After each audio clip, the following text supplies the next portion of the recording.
It's that time again. It's our monthly money talks with Zen Jenn, our financial expert and coach at the Conscious Edge, who helps me with our financial capacity.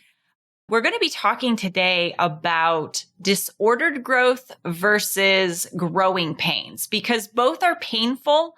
But how do you know when you're growing in a way that could cause you more trouble than it's worth, could really impact the health of your business, versus stretching yourself to the next level, working to increase your capacity for the business that you can hold and doing it in a way that is sustainable, healthy, impactful, and makes a difference in your mission and what you're up to in the world. So let's dive in. Hey, you leader, entrepreneur, business owner, solopreneur, whatever you call yourself, we know you're a visionary business builder, wealth seeker looking to combine a passion for doing good with leading consciously. It's time to shift from a traditional focus of pure wealth accumulation to one that integrates well-being and fulfillment. You're here for a purpose, and it's time to shine your light. So here we go.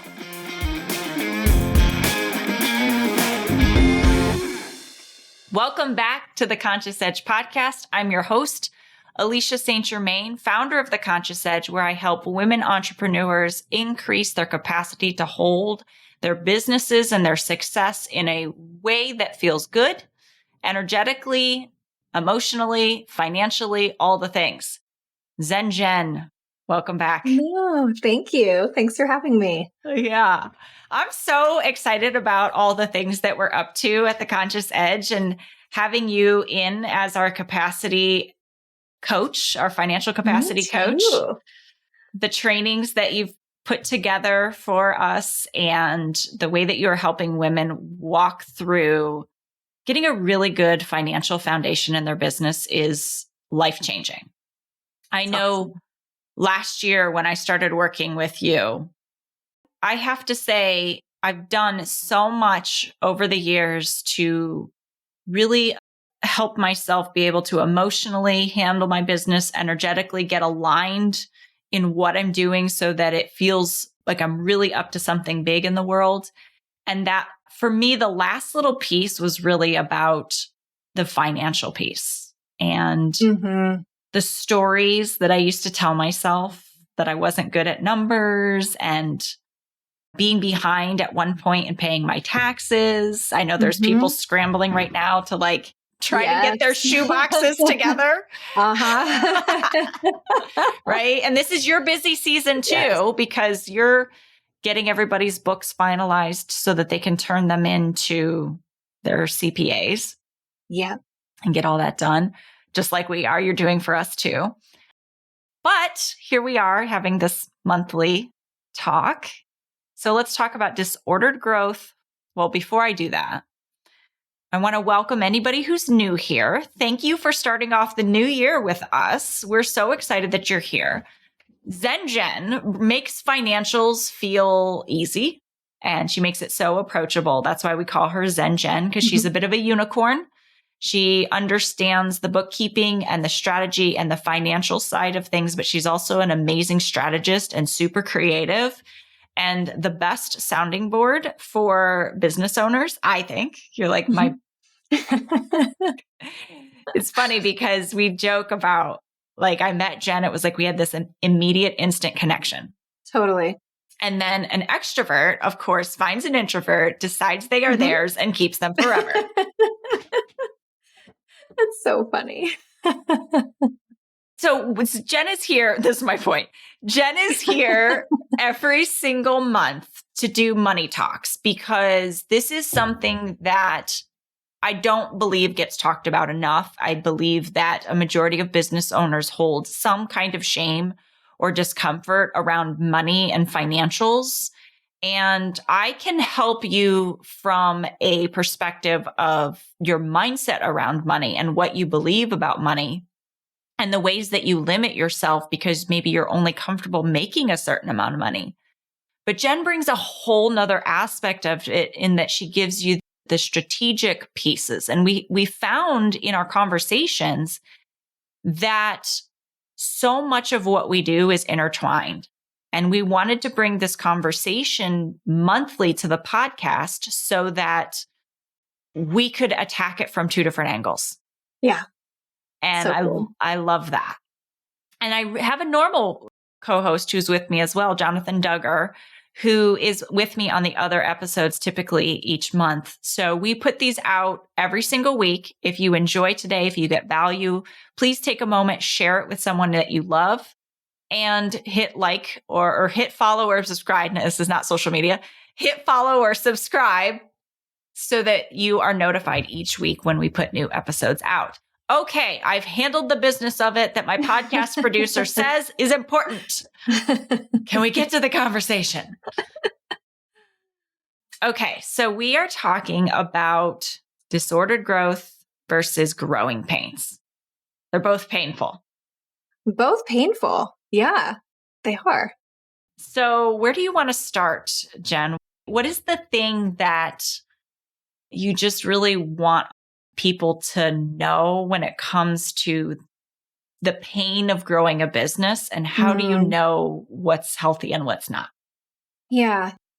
I think last episode, we talked about how to try to understand if you have some dysfunctions or if you have some things going wrong in your business that you need to fix that's inhibiting your growth. And when I thought about this next piece, it was really an outflow of thinking, man, like people can fix their things in their business and they can really work on the dysfunctions. And I think they can also step away from that and be like, this still feels really hard, or there's still pain points. And so it was me kind of thinking through the aspect, well, when is that pain or the discomfort that we feel? When is that a warning sign of maybe this growth is disordered? Versus when is it just a sign that growth stretches us? And any type of growth is going to come with road bumps, even when it's the healthy kind. It's not going to be easy. And there's going to be all of these external factors at play. And we'll have best laid plans and have done all the work, and something still comes up and surprises us. And we're human and we're not always going to react the right ways and all of that. So I really want to try to help people have a framework for understanding which are they feeling so that they can then carry that awareness and say, like, is this a sign that there's a problem that we need to go work on and fix? Or is this kind of some hard that we should expect and lean into, and it's just part of the process? Yeah. And I love that, because I think sometimes people think because it's uncomfortable, Yes, or because it feels not great at this moment, that there's something wrong. And that's where you get people pivoting constantly. They're like, oh, that didn't feel aligned.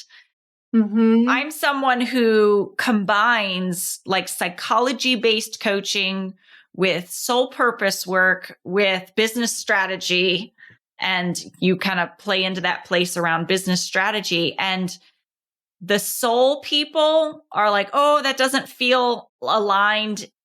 Don't confuse alignment and hard. Like something is hard and uncomfortable and painful and growthy does not mean it's not aligned. It means that you have hit your capacity, and we need to go to work to figure out which capacity is not working. Is it time? Is it relational? Is it financial? Is it energetic? Or is it emotional? And you need to expand one of those capacities. And how do we do that? Versus, oh, I should pivot because this doesn't feel good. Yeah. And I think even culturally, and again, going back to the social media era, right? Like we have this perception that things aren't supposed to feel hard. And if they feel hard, they're wrong. And I think sometimes the hardness is a warning light, and sometimes it's just a part of the process. And so developing a way of understanding the difference between those is really critical. All right. So let's help people figure out where they're at. Is it disordered or is it growing pains? Growing pains. Yeah, I have kind of some examples of ways that I think about, or things that I've noticed. So the first one is just, and a lot of this is honestly just developed because I'm an observer. You mentioned introvert, extrovert. I am the introvert, shocker. And I like to just sit and observe. That's kind of my thing. And so this is what I've observed. a lot of times with healthy growth, we see a lot of intentionality. Whereas when we're in disordered growth, we see a lot of reactionary mechanisms coming into place. So that can be something to look for, is when something comes up, are we reacting, or are we all of a sudden pivoting because it feels hard? Or, are we making these quick reactions, quick emotional based decisions? Versus in more of a healthy framework, we might take in all of those same feelings, but then there's a pause and there's an intentionality in the next step. Right. So that's two different pieces, or a kind of a comparison that I frequently observe. And I often see like someone who is impatient with, let's say, revenue increasing. And so they want it to work immediately. Like they'll try something. So much of entrepreneurship is experimentation. And they'll try something. And even before it starts to work, they feel like they have to change something. And so they never get any traction. Like that's that pivot we talk about. So versus being intentional and saying, okay, we're going to do this. We're going to do this for X amount of time. We're going to make some tweaks. Because so often you're like a couple tweaks away from success. Exactly. But because everyone keeps scrapping it and just like throwing it away, we talked about this last October, I think, in an episode with Jonathan. So many times when something looks like failure, instead of tweaking it, you just like scrap it, throw it in the trash and start over again. And that's not being intentional. That's being reactionary. Yep. Absolutely. So that's a big one. Okay. Another one that I see is with a healthy growth kind of paradigm. We're doing a lot of introspection and accountability with ourselves and our team. So when things go wrong, our inclination is more to look inward, look at what do we need to fix, what's not working. Whereas in a disordered growth situation, I see a lot of blaming the external factors, or this isn't working because of this thing, and we can't control this market circumstance or this and this and this, and that's why this isn't working.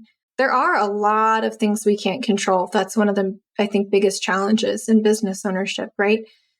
But I think when we're approaching things from a healthy construct, it's about taking control of the things we can control, which have to do with ourselves, our business, and our team, what our reactions are, versus always looking at and blaming external factors for what's not going well. Yeah, blame and shame. So unhelpful. Just such unhelpful emotions in some ways. But there are circumstances, right? There's the reality that there are things that are outside of our control, but there's like an energetic quality to blame that's so disempowering. It is. It takes all of your own control away. And I think that it doesn't also create the right team culture. So when the team, if you're a business that has employees, when they see the leader blaming external factors or blaming other people, that sets the tone for the accountability that the team is going to take. So then you have somebody, it starts at the top and then it bleeds in and it becomes really wrapped into how the company operates, where then you have a team member and they're not doing what they're supposed to do, or they're falling short on something, and their immediate reaction is to blame or to point the finger. So it just creates that dynamic instead of the aspect that's really healthy of saying, okay, shoot, blew it, or whatever the case may be. We got to tweak this. We got to work on this. What can we control? What can we change? And then how do we move forward through whatever challenge that we're experiencing? Yeah. Powerful. All right. What's our next one? Okay. Next one has to do with the pace that we move through things with. So oftentimes I see disordered growth coming with a rapidness and quickness where they're just moving and charging, and they don't slow down long enough to even understand what's happening. I mean, they are just barreling forward, moving at 100 miles an hour. Through things, through people, over, under, whatever, they're just going forwards.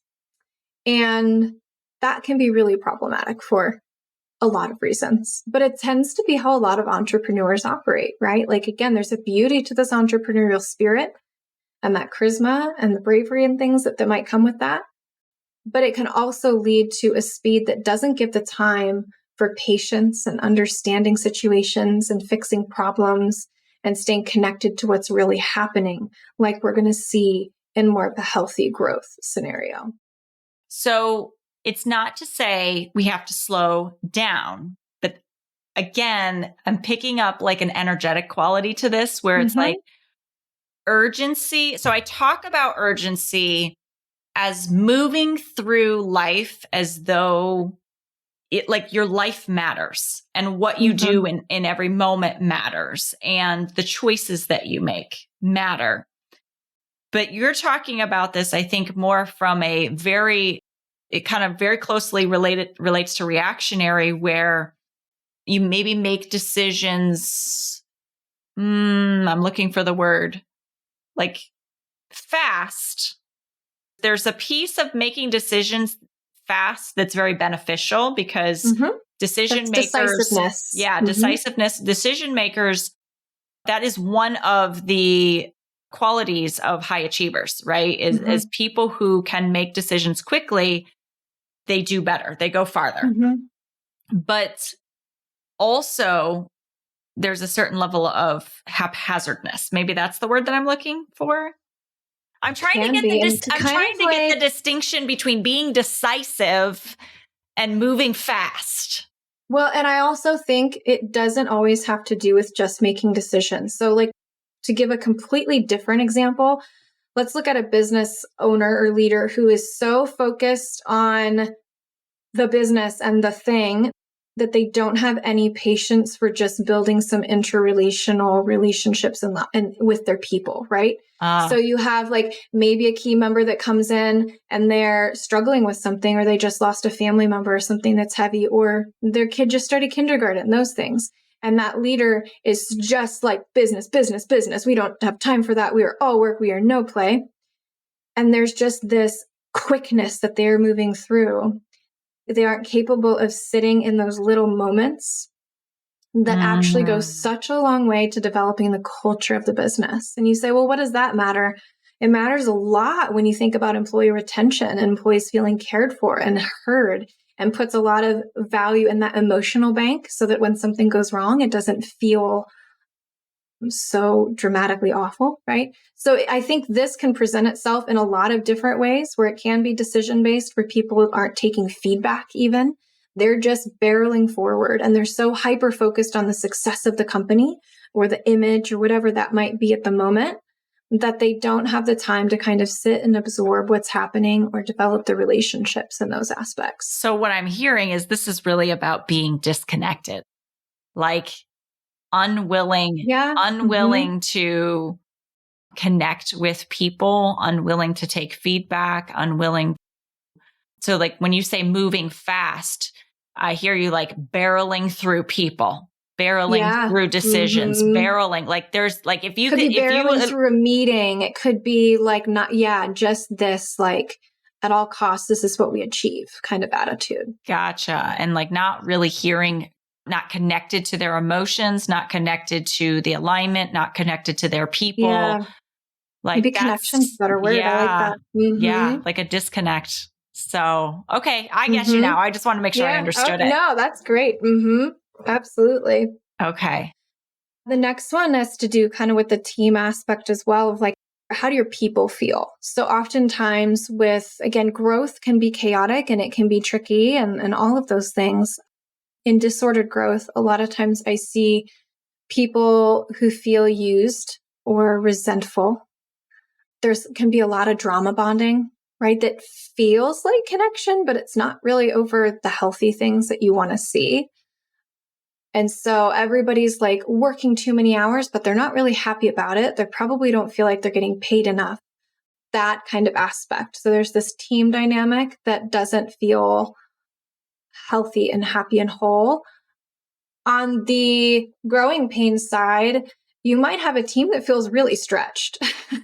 Like that might be an aspect to it. Maybe people are putting in more hours than they really ideally want to be for a season. But there is an overall health to that where they're able to do that together as a team. They're bonded around the right things. They're all rowing in the same direction. They know that like this thing that they're chasing, it's going to come with this time of chaos, but it's ordered in such a way that it feels doable and bonding and like, man, we just did this really cool thing versus like, man, I don't get paid enough for this stuff to happen. Right. Yeah. It's like, I think of people moving towards a common mission, being inspired by something bigger than them. There's like a connection to something bigger than yourself. When you work like that, it's like you and I have been in those spaces together. Yeah, absolutely. And you gain like this energy, which again comes like the patience for developing that creates this monumental traction you can gain when you have everybody in your team like, whoa, look at what we're accomplishing together versus the other side. Again, it may not always feel fun. You may not want to be at the office till midnight one night because you guys just have to pull through. You may be stretching your people into new areas and maybe people are taking on leadership roles and it's not always going perfectly. So it's not to say that that's pain-free, but there's an orientation around it that is connected and that's positive and that's moving things forward versus something that's kind of crumbling underneath. Right. Okay. That's really good. All righty. Let's keep moving. going. I mean, I've got more, but I know I counted. There's 8. There's so many. I'm sure that there's loads more out there. Yeah. But I would say in a healthy growth situation, when we encounter pain points, they are clearly identifiable, explainable, and perhaps even predictable. So again, let's use the example of maybe we're moving somebody into a new role. We might expect that there's a little bit of a struggle there. Their first time maybe managing people, we might expect that that doesn't go quite right. And so that pain is something that we can clearly identify, say, this is where it's coming from. This is why it's happening. And we might have even expected that to come up. That brings me to a question that we had from someone. So one of the things that we do is we have pulled questions from listeners. So if you are someone who has a question for one of our monthly money talks with Zen Jenn, make sure you email me at The Conscious Edge or reach out to me on Instagram and let me know what question you have for Jen. We will ask her those on the podcast. So someone had actually asked me, how do I bring on help when margins are tight, but also I'm the bottleneck? And I know that so hiring would help me grow faster and more sustainable. I feel like that's exactly what you're talking about. Exactly. This is exactly it. I do think some of this goes back to our last episode. This is the example you gave yourself of understanding that there's a limitation based on size. Now we need to grow in the solution that was working isn't working. So I think part of this solution goes back to the planning phase and the awareness phase of, I know in 6 months or a year or 3 years, depending on how future sighted you can be, I'm probably going to need to do something. And then that's going to give you the opportunity and time to help solve that problem. So what do we need to do to create more profit in order to hire this person? Or what kind of working capital do we need to add for a temporary amount of time? Maybe a line of credit or something like that, in order to give us a couple months of runway to start to feel the relief and the bottleneck that increases the revenue. So a lot of it's really about planning around this scenario. And again, problem solving. This is like a puzzle. And I know that process of solving it's going to feel hard. And I promise you, it's much easier than just hiring the person and in 2 months going, what did we do? Like, this doesn't feel like we thought it would, right? So plan around it. And then to this point, expect that it's probably going to come with some pain, right? That's the thing, is rarely is there a decision that all of a sudden is just magical and unicorns. So this might mean you have additional financial impact, or you have to, I feel this one whenever I bring on a team member, it takes time to train them. And there's that moment where you're like, I could do this so much faster, even if they're amazing. There's this training period and you're like, this is taking up all my time. So having the awareness around it and then seeing this as a pain point, that doesn't mean that you made the wrong decision. It's something that is a part of that growth step. Right. But it's predictable, right? So we know if we think about it, you have to think about it, but think about it and it is predictable. And if you have a plan for growth, so we talked last time about having a financial capacity plan. It's your plan Mm-hmm. for growth, also known as budget, but people get triggered by budget. So we're going to call it that. And so you know you're going to hire. You look at it on your numbers projected into the future. Mm-hmm. You know what revenue is needed in order, because now you've brought on this new team member, your monthly minimum to operate your business increases because you have this new person's pay. You know how many months you can sustain that person before you have to hit that higher revenue because you've got it all laid out.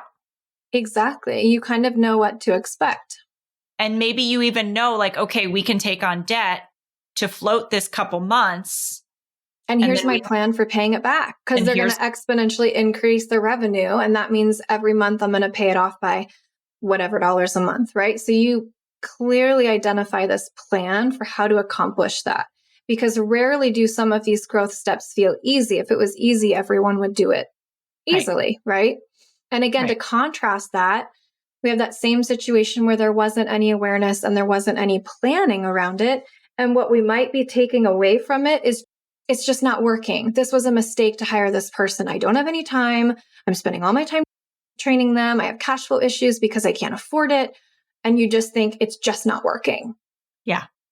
So this could be a situation like that where, a lot of times in more disordered growth, we don't have that awareness and we don't really know why we're experiencing the pain.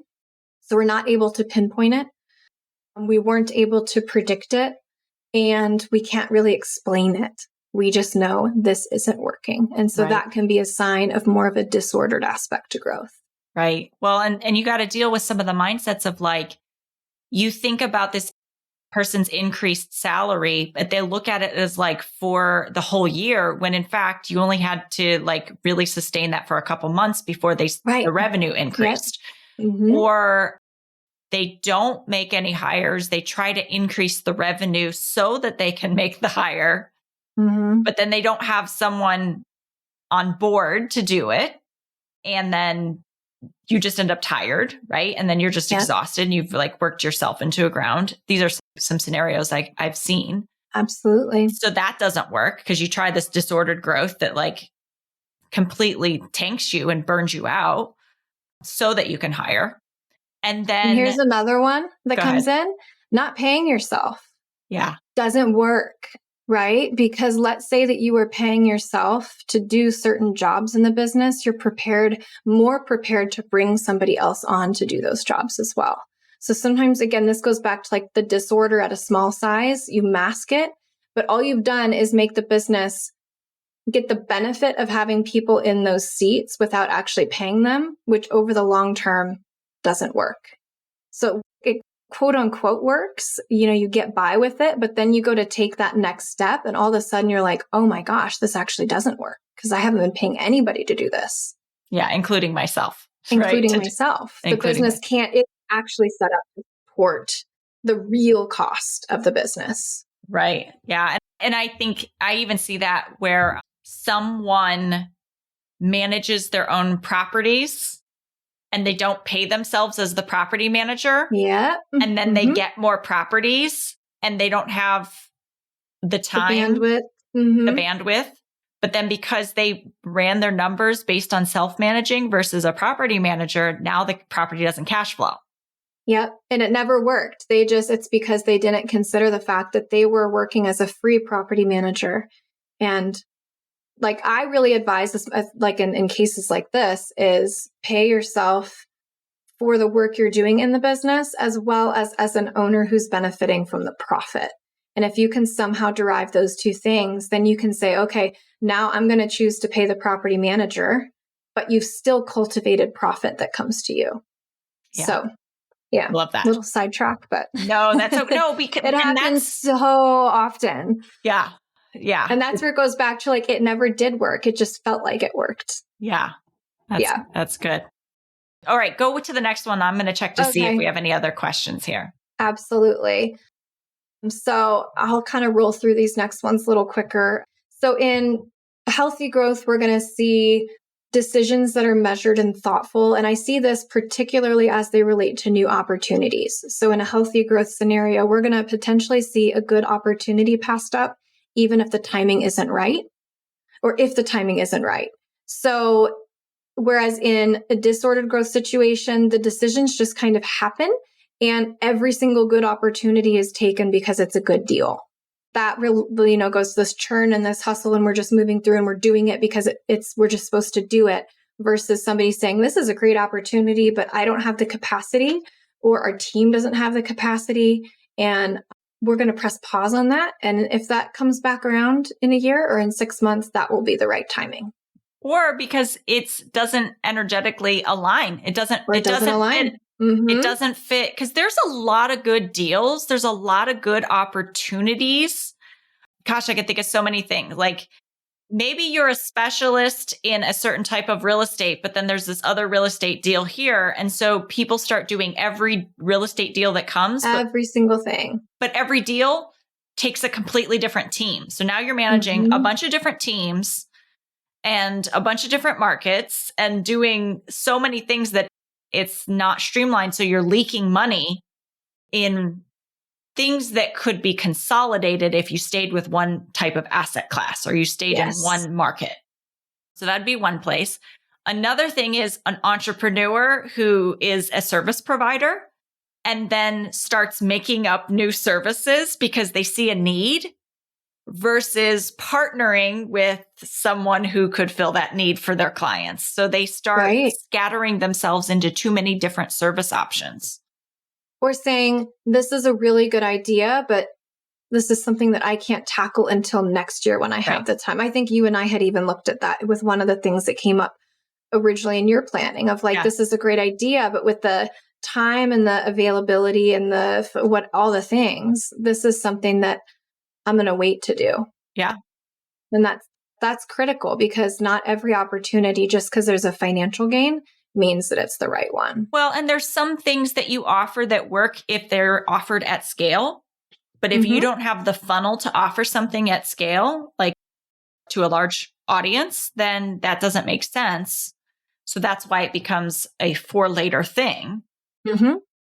There's just so much that goes into it, right? There's so much. Yeah. So question was, how do I scale without going broke? Such a good question. And this really kind of leads into the aspect of, like, we've talked a lot about what not to do.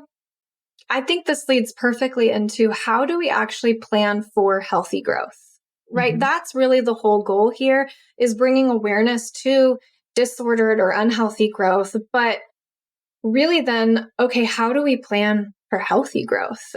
And how do we do that without growing broke? And how do we scale? The first step that I think is really critical with this is just crafting a really thorough plan. So again, take the time, be measured, be patient, say, this is the next phase of the business. This is where we want to go. What do we need to do? What does that look like? This is going to be equal parts financial and operational. And then those two things influence each other, because you might be like, well, I need somebody to run operations now. Okay, now we got to figure out, how are we going to finance that person's salary? Maybe to keep retention, we're at the point we need to start offering some benefits, right? So there's going to be this back and forth between what you need to scale in that next way and then solving those problems financially. This is something that I think is also really important to get team buy-in. Obviously, not just, at large, everybody tell me your feelings, but with key trusted members of your business. Get their feedback and have them help participate in this, so that it's really easy sometimes, especially if you've grown to the point where you're not in the day-to-day, to not realize like, oh, we actually do need this other thing in order to support this growth. So making sure you have that team buy-in, planning for the additional capital needed. I mean, we kind of touched on that a little bit earlier, but if this growth is going to require investment in people or investment in equipment or investment in XYZ in order to achieve that growth, we got to have a plan. So maybe we have to have enough profits that we're going to reinvest back into the company. Again, we're going to utilize debt in a really, smart and healthy way. But this is where a lot of people go wrong, where they really don't put pen to paper and say, this is what the cost of that growth is going to come at. And this is how we're going to finance it. And then does that make sense to do on paper? Because I can guarantee you, if it doesn't work on paper, it's not going to work in real life. Yeah, I was just like, why do you think people don't do that? Do they not know how? Do they not want to? They probably don't know how or don't even think about it. Yeah. I think there's like this aspect of people tend to think more about what they need operationally. They don't tend to connect that back because a lot of times, again, they don't even have a financial plan or a budget. So they know I need this operations manager in order to grow. They do that, but they haven't actually planned out exactly what that looks like so that they can further know the action steps to take in order to make it all work. So they hire that person. All of a sudden they're like, shoot, payroll is huge now. And now I'm having trouble making payroll and our top line hasn't increased. Again, there's just this lack of awareness of what's going wrong. So I think it's really the lack of connecting the operational needs to a financial plan and then solving for those problems that is the problem. And again, a lot of people just don't have the technical skill to do that, and they don't have a person on their team who's able to do that. So it's like a missing skill set or a missing kind of support layer that they tend to experience. Which is exactly why you and I teamed up this year. Because you have that skill set. And then the other thing, so much of what you described in today's podcast around disordered growth is people doing actually the right things from the wrong place with lack of clarity. And all of that could be solved with some technical skills around some good bookkeeping and report pulling and planning and that piece, and having the capacity to hold it, which is the side that I do, right? So being able to say, okay, they're going from, I don't want to look at my numbers. I don't want to slow down enough to put this on paper. I don't know how to do this, to, I can figure this out. This is actually giving me peace because I'm really clear on the timeline and what those actual numbers, projected numbers look like. So no longer is it an unknown, and I'm not making it mean something about myself. Or if I am having some sort of feeling from it, I know it's because unconsciously I'm making it mean something, and feelings are not fact. Feelings are just feelings that are indicators. And if you don't manage them, it's going to run away with you. Yep. So much of what you described is really a technical, tactical piece and a mind piece. Yeah. And I actually think what's coming to mind with that, I'm thinking about some folks I know. They were more skilled in the financial aspect. And so they had some planning around it. And their planning was not based in reality. So I think that's the other piece. Brilliantly hopeful, but not really based in what's truly, really achievable. So then, you know, we just have to add in that dose. Whenever I do a plan, I said this to you, I want you to walk away from it and be like, this is doable. That's my most important thing.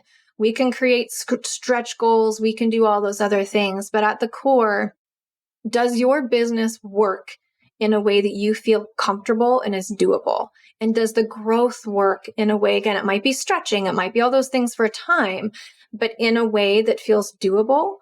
Because if it doesn't, or if it's predicated on, we have to get this monster revenue goal that we've never done before, and we have absolutely zero proof is going to happen, that you're setting yourself up to be in kind of a tough spot. So one of the other things that I do a lot of times, especially if I'm looking at future growth and the question of like, how do we scale without growing broke? I'll do my picture and then I'll assume we're 20% wrong.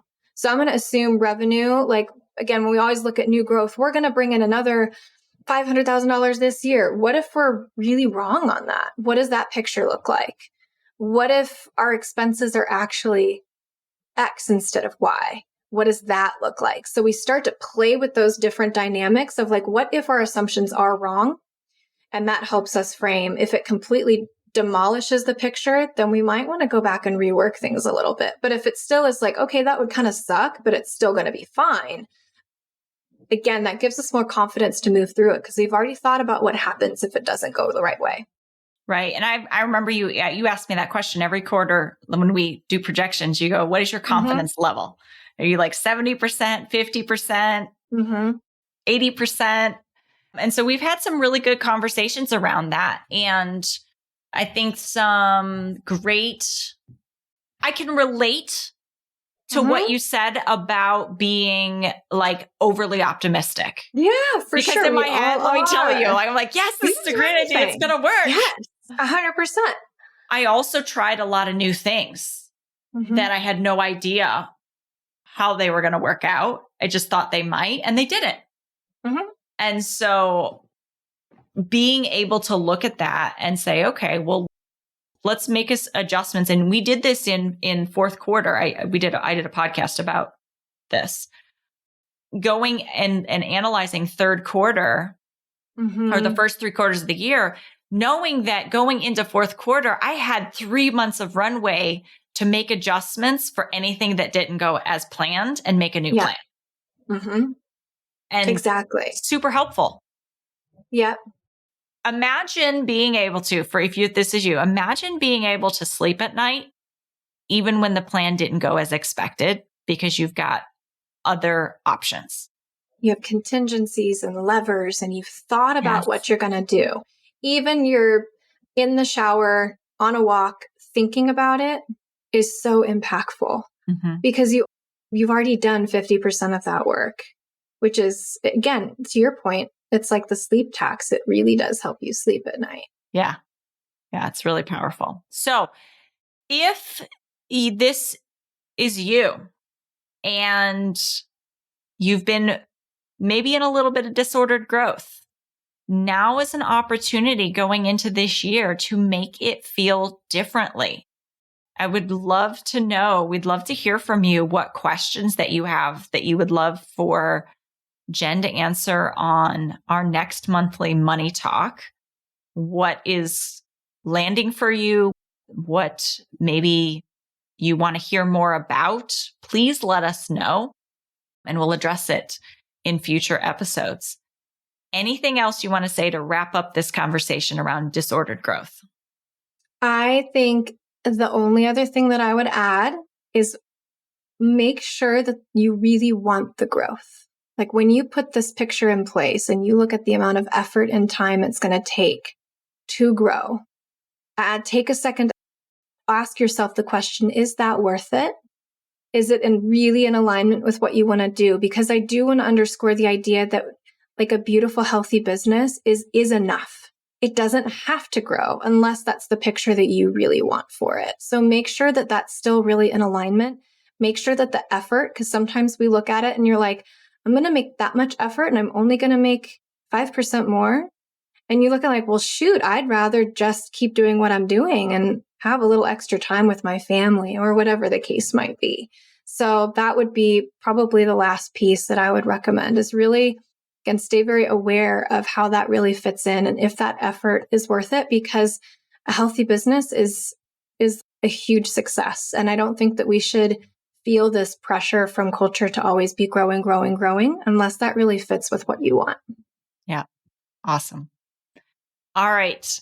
I'm going to wrap this up with all of that being said, sending you so much love.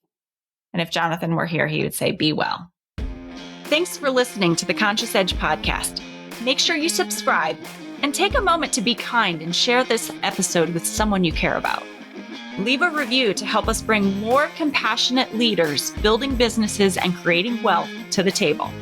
And for show notes, head over to consciousedge.com/podcast. This podcast and the linked materials are presented solely for general information, educational, and entertainment purposes and should not be taken as personal or medical advice or any kind of mental health treatment. Please consult a medical or mental health professional if you feel you need such services.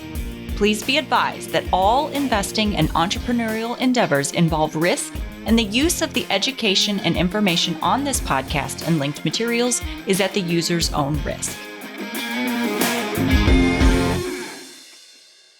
This podcast is part of the Sound Advice FM network. Sound Advice FM, women's voices amplified.